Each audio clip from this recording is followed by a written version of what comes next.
Hiya Steve, awesome session the other day up at the range. Great to meet up with you. I'm really looking forward to watching you out on the golf course on the 13th of June. Quick recap on the key points that we covered, and before I do continue, apologies about the hips being so sore after this session. So like you say in your email, I guess you've worked muscles that you've not worked for a while.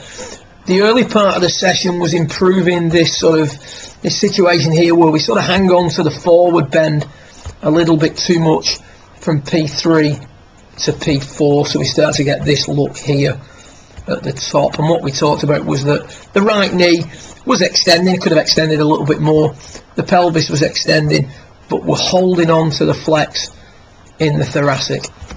So the key feel for you here was that you were going to swing to P3 in the normal manner and then finish off with the extension of the thoracic, and you can see straight away there now everything much more stacked at the top of the swing.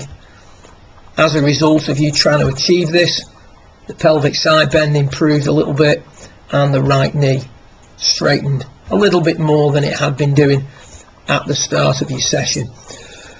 We also linked this into this flat looking P4. When we added the extension, you can see the consequent effect now. Arm plane much improved at the top. As the session went on, that just got better and better. So from P3 to P4 needed to be more extension of the thoracic. So plenty of swings where you get to P3 and stop and then extend to P4 just to finish off the swing in the correct manner. We then looked at what the right leg was doing and what the hips in turn were doing. You can see there that we've extended, or we didn't quite extend fully on this one as we've just discussed, but once we'd finished the backswing we start to raise the belt very, very early. And as we raise the belt, we extend, the head comes off the wall, the right elbow gets sucked in behind us, the club gets a little bit too deep, and then what we've got to do then is just sort of flex things on the way through. You tend to throw that right arm quickly, dorsiflex the left wrist a fraction as well, and square things up. So the geometry of the swing wasn't bad, but we lacked a little bit of compression and we were tugging the odd shot to the left.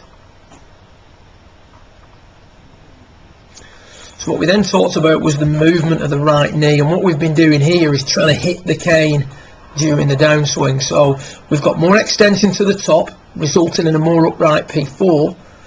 We're then trying to add flex in the lower body. So we use the analogy of a bunny hop, where we want to go into the ground before we then come out of the ground. You can see you could get in it more, but there's more flex forward. The butt doesn't tuck as soon.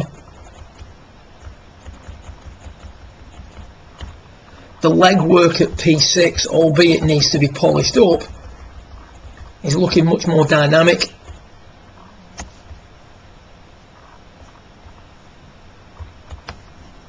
Just sync these swings up at P6. You can see there we've got the glove under pressure point 4 as well. We're getting the arm just drifting off the rib cage a fraction.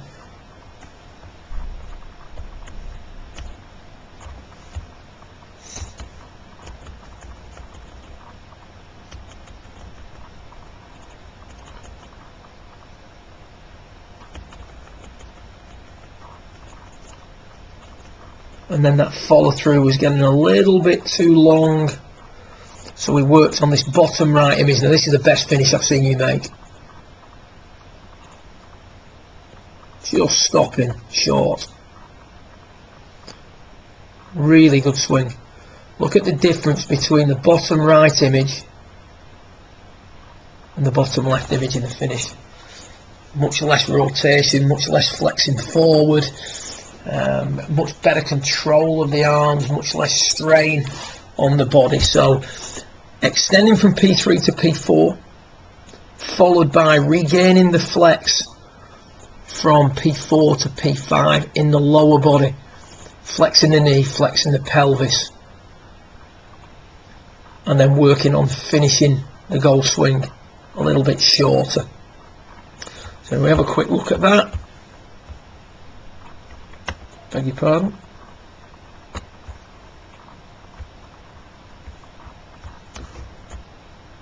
good session. We've got a better P4.